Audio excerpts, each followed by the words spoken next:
The reason that for so long I was so reluctant to try co-writing was that my first few experiences were kind of like bad dating. One thing that's distinctive about the way we're doing creative work collaboratively is that it always starts with a friendship. It starts with a relationship.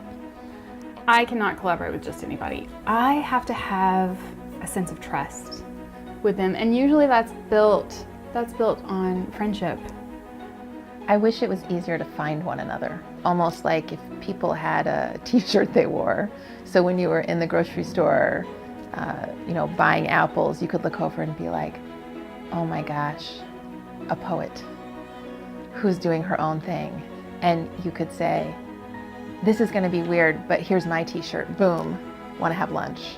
And it would be a way to connect, and you wouldn't feel so alone in your work. You know, we're all looking for places to belong, and sometimes I think we can look at people who are in the forefront of whatever, who are well known, who have some cachet, as like the people to gravitate towards, because then we'll be let into the larger group. But it takes so long to learn that it's not about being let in, it's like opening the door and walking in.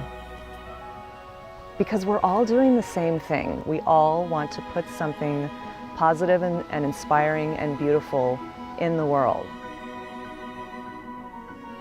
There's a chemistry that happens in a room when people are giving it their best and not worrying about who contributed what, who said what, whose piece of the pie is larger or more important.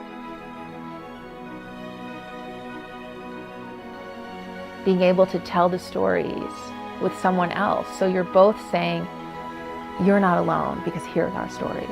You're not alone because here's this song, here's this piece of art. And then that collectiveness of me too, is where the gold is, the magic, the healing, all of it. Do it yourself doesn't mean do it alone. It's time to discover and unleash what we can create together.